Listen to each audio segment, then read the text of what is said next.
Okay, mbabuzaako buli mujasinzidde okubeera nga ate agoberera abeera Fahad Praise omuweereza okubeera nga ate kutuusako amawulire nga bagatambula mu ggwanga Uganda ne bero ggwanga yonna yonna ng'enkola ffe bw'ebeera video togiyitako nga tomaze okubeera nga ate onteerako ekigawo likinga ate sharingirako abalala comment section nayo olina eddembe okubeera nga ate ogikozesa ng'osula wansi ako comment ko of course ku biki byogenda okubeera nga ate owulira video eno egenda kubeera nga ate ekwatagana nnyo ku baana bankuba kyeyo naddala abawangalira mu nsi ez'enjawulo nga Saudi Arabia, Qatar, Dubai, Bahrain, Oman, Kuwait, Jordan, Yemen, Iraq, UAE, Syria,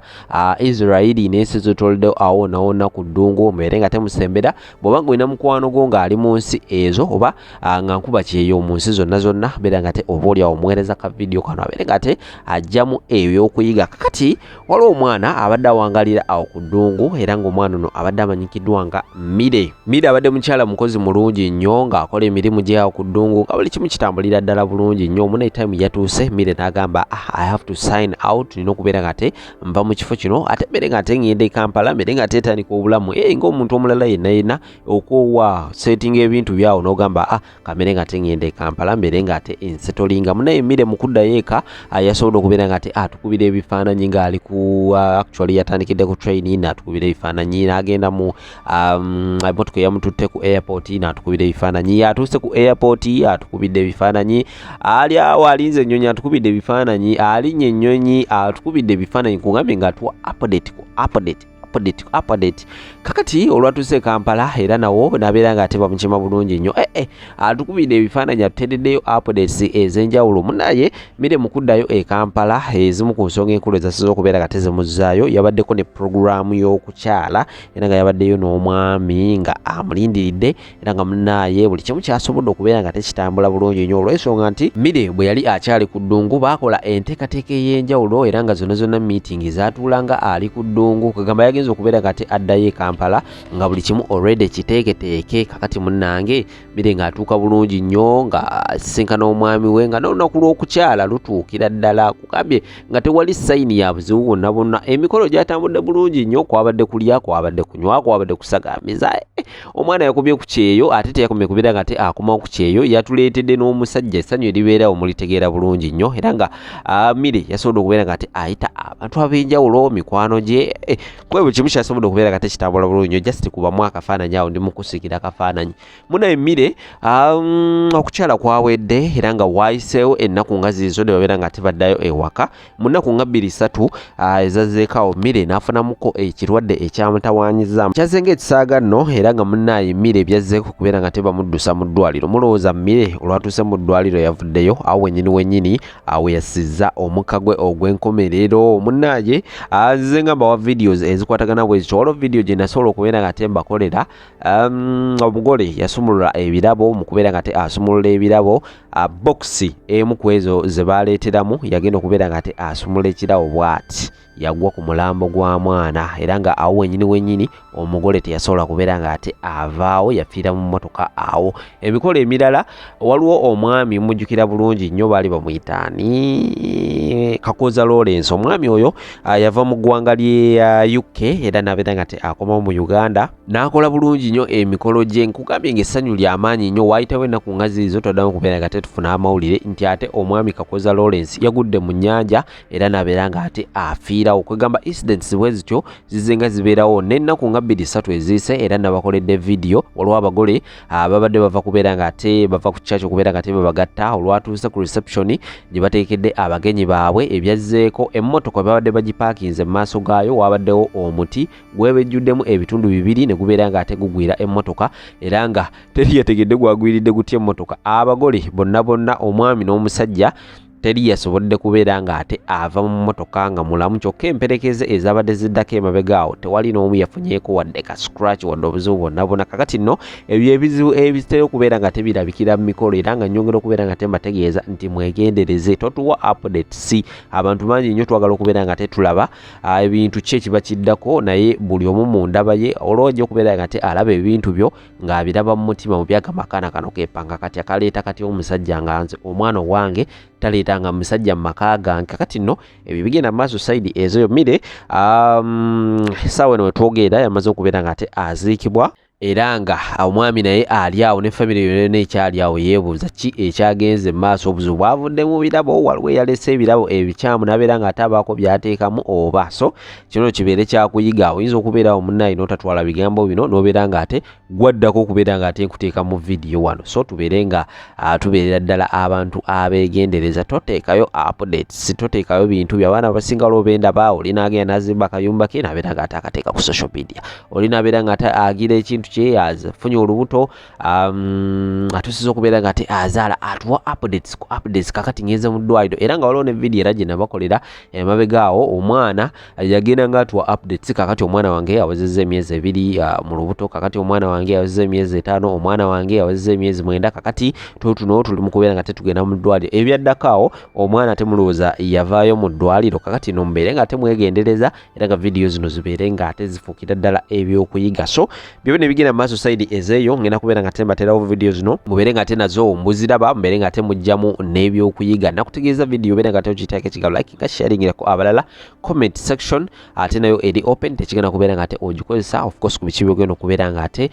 owulira. Twegatteko mu butongole subscribinga bw'obanga obadde tolina kubeera nga ate okikolako ka notification bell kakondeko kajja kubeera nga ate kako alatinga buli lwonna ndese vidiyo awo. Mwongere okubeera nga ate munteeka mu musala by the way kasenyiga kabeere nga ate kongera okubeera nga ate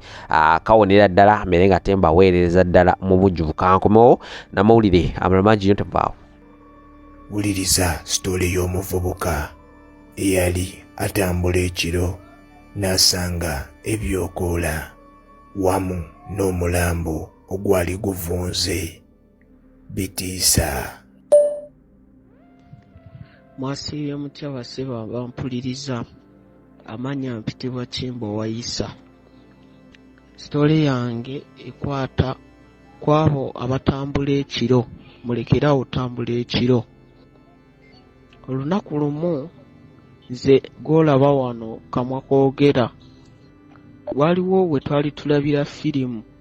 oba kale akabanda nga womanya ebyokukyalo eyo. Ku kyalo mubeerako n'omuntu omu, ng'omuntu omu yalina TV nga mwenna mwekuŋŋaanyizaawo mulabe TV. Kati nalina emikwano gyange ne tulaba TV, abamu bakomawo kumpi, naye nga nnyina mukwano gwange tuli babiri abava ewalako. Tulaba TV, jjukira wali wobeera ku masannyalaze oba olaba kitangaala. Wabweru oba tomanyi nti nzikiza, oba olaba kitangaala kyokka, oba tomanyi nti oba ne wabweru bwazibye. Ne tulaba firimu tunyumirwa, we tuseka tuli mu bangi, tuseka tunyumirwa. Kati firimu tumaze ogiraba, ngamba mukwano gwange jangu tugende tudde eka. Tutambula tugenda tunyumyamu, kazanyo okalabya otya? Bwe batyo nga wobimanyi akazanyo bingi kadde kabi. Kati tutuuka mukwano gwange wayawukanira, mukwano gwange akwata gage nange nkwata gange, naye nga twesiibudde. Kati nze waffe wo waliwo ka distance ko, waliwo ka distance akawerako, ndowooza ng'ebisaawe by'omupiira nga 4. Bwe mbasira bubi nga 4 oba 3 nga nyina okatambula then ntuuka ewaka. Kati nali nawamanyiira nze nzija kiro, kale nga wamanyi ebya kale nga ekintu obadde okimanyidde oba tolinaamu kweraliikirira konna, obadde ojja bulijjo ojja kiro. Bwe bityo biringa ebya bulijjo, kanzija ekiro ngenda ndi ku byange sibiriiko. Naye nga wempita waliwo engeri y'akabira, akabira nga kakutte mulimu ebiyenze, agasakasaka kalengera mu kyalo. Mu kyalo tewali abifaako, mu kyalo munda oyimirira eno n'olengera eyo wala eri akataala nga nako tekasobola kumulisiza, wabula ng'olina kutambulamu ekyo ekizikiza Katonda akuyamba ne wabaayo omwezi gwe gukumulisiza. Ntambula sibiriiko, simagamagana kutya, naye omutima nagenda nindaba ekintu, omutima ne guvaamu nimba nga afudde, nimpunga, nawunga. Omanyi gwe okulaba ekintu omanyi okulaba ekintu nga kyambadde ekintu ekyeru omusambwa nenesikamu mpulira nga ntidde jjukira ngenda waka sirina walala nsuubira kusula ate woba otidde eri mu kyalo woyinzanga okusula oba olina kusula mu nsuku kati ntya nnyo nesikamu nziruka nzira emabega emisinde kati ntuuka ng'eyimirira nziramu otunula emabega nga gyekiri ng'ekintu tekiriiyo kyabuze dda ninsooka nziramu nintunula bwe nti ng'ekintu tekiriiwo neŋŋamba tekisoboka kino ndabika mbadde seeya bubi netegereza ng'ekintu tekiriiwo ninsooka mbangeeradde emabega we nadda emabega kwe kulaba mayiti omulambo eri kabira nvuddeyo nziruse nzizeena ate gye nakatandikira ndaba omulambo nawugana woowe jjukira eyo ku kyalo newokuba emiranga akayumba akabanga eri wala tebasobola kuwulira ne bwe bakuwulira tebakutaasa oli wagirava eri yonna wakuwulira yeeyongerako bulangiti nkuba emiranga woowe mujje munyambe omulambo ng'oli yagusibye bulungi nga omanyi omulambo nga wadde baguziika ne gumala wiikisi 3 mu 5 guba gwavunda guliko ebisira guwunya nga tegwanyega ne gubuuka nadduka ninziruka kati we nadduka nintuuka ng'eri natuula eyo ku bitooke waliwo ebitooke kale ekitooke wabaawo maama w'ekitooke n'ekyana nga byakula bibiri nimbituula mu makkati nenga magamaga ninga mubbi nimbeeraawo neŋŋamba nsule wano ng'era nawo ntyawo neŋŋamba kansibe ero ngende ewaka ntambula nziramu ntuuka era kabiraako ninsiba lo nitandika oyimba ekiyimba kale ekyedda kale nga neegumya ndagasiitidde nga woobiraba nga negumya nga tandika nayimba nakabobi wine oba nayimba kayimba ki nekambagese kukano nayimba you know me nga ngenda njasama nga nefuula sitidde ndisita nefuula sitidde ndi wakabi nzija ntambula nefuula wakabi nzija mama nali mmazeeko akabira bwe nti ng'ewaka ntandise okulengera jjukira akayumba bubeera mu busuku nempulira engeri y'akawewo neŋŋamba sisobola genda waka we nawulira akawewo nayita namu ekyo ekibira kyennyini amaggwa ne ganfumita nensaagawulira ninziruka ne we nadduka natuuka akantu ne kantegula ningwa nenzirika olw'okutya okungi kuli wonazirika saddamu kuvaawo nagenda okuzuukuka nga ziri ssaawa 7 ez'emisana nga n'omusana gwakabitya enkya nga bwakedde ne bukeererawo nga nawunze nagenza okwekebera nga ndiko omusaayi amaggwa nendyoka nzijukira bye nabaddemu natya ningenda nenebaka ewaka okumala ennaku ngezi nga 2 nga mbiroota ngugumuka ku Lwomukaaga olw'eggulu awo nga mmaze okukola gye nkola nasuza oda nga nina gikeeza ku Sande ku makya bagitwale ku ssaawa nga 4 naye nga tinasuubiza muzeeyi wange nti ngenda kugendayo omulabe kyenakola olw'omukaaga olw'eggulu nenvuga piki yange mpaka Masuuliita ewa muzeeyi yatuukayo saazigana ng'emu awo zigenda mu 2 nemugamba ngenda kusula naye by 10:00 kakasa kinno nzuukusa nzireyo kuba nsuziza oda Masuuliita y'omunda nga njagala oda by 4:00 ebeere ng'egenze era nebaka ku ssaawa ziba ziwera 10 muzeeyi wange nankoonako nagamba jangu osenye amannyo oteeka ogende nero ng'essaawa zigenda okubeera ssaawa nga 10 oba 10 nga nsimbudde piki kati obeera ove Masuuliita waliwo woyita mu kitoogo ng'odde Kakiri waliwo woyita mu kitoogo mba nga nkumye piki jukira piki yange netayali ddene eri kubba bulungi nnyo nkumye piki ndi mu kugivuga speed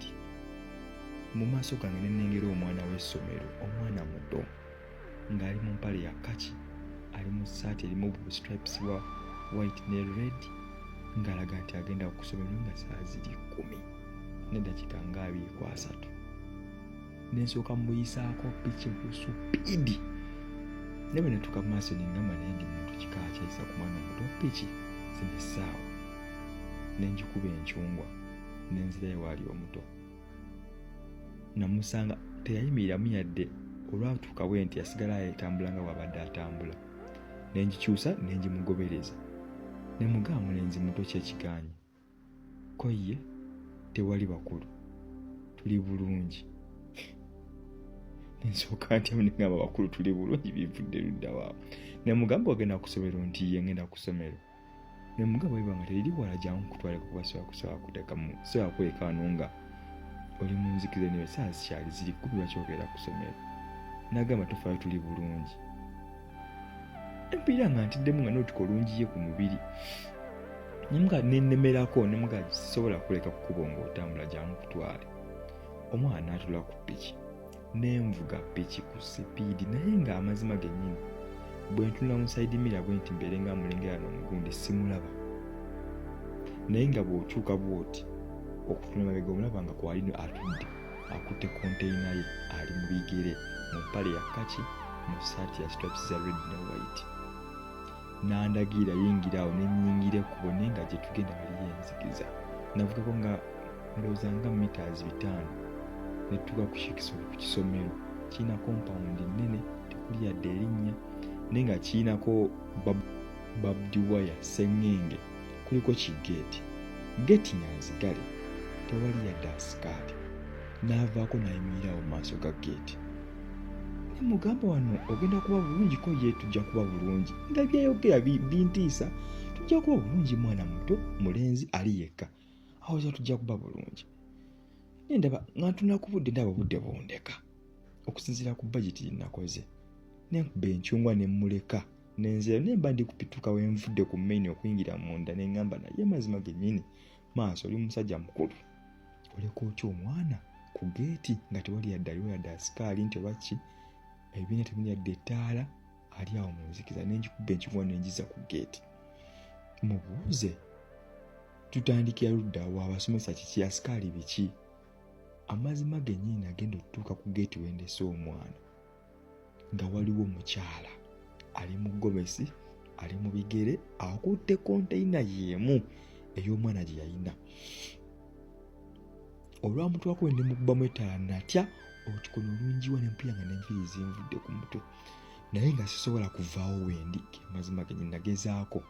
nga sobola kuvaawo wendi naye nga ekirungi piki ekyayaka ekyatokota etaali mukubyemu omukazi bw'ati nantunulidde bw'ati ne mugamba gyebaleko nnyabo ko ye kaale ssebo tamwe mugyebale ng'ebintu byogera binyiza mulamwe mugyebale ndi muntu omu emanyi yali muntu omu ne mugamba nina omwana gwendese wano eno n'aŋŋamba ajja kubeera seefu n'agamba ye ssebo tofaayo tujja kubeera bulungi ne mugamba ye omwana ali luddawa ngenda okulengera emabega w'omukyala nga waliwo obugere obw'omwana obutambula nga omwana yanga amwekweseemu emabega ye naye ng'omukazi yakutte konteyina omwana yanga amwekweseemu emabega tayagala mulabe piki nga ngisisa omuliro eyaka bulungi ettaala omukazi mulaba bulungi kati oba nakola ki omanyi bw'obanga oyimiridde ku piki bw'otye ng'ogissa omuliro oba nakona ku kulwaki piki neyeesika neezikira omulundi gumu natya nengizaama nkulaki nagenda okuddamu ogikuma bwenti nga wallayi bombi tebaliiwo omwana taliiwo omukazi taliiwo wansi nga waliwo konteyina gye yabadde bakutte nakyusa piki nengivuga kiralu katonda enkuba enzite nentuka ku maini ekyo ekyakyomu kitoogo nengivuga mpaka kakiri nga sinadde bwenyimiriddemuko nenvuga olwo oluguudo baluyita batya Wema Road nenduvuga olwo lw'enansa n'olwo Wakiso Road olwo nenduvuga mba ntuuka Naluvule nensanga omukyala y'omu ng'akutte ku mwana bali mu kutambula naye nga obudde bugenze buta nga bukedde. Naluvule n'onatuuka Nansana omukyala y'omu mu ngoye ze zimu zaalimu akutte omwana mu ngoye ze zimu uniform ya kaki ne stripes za white ne red nga bakutte ne container.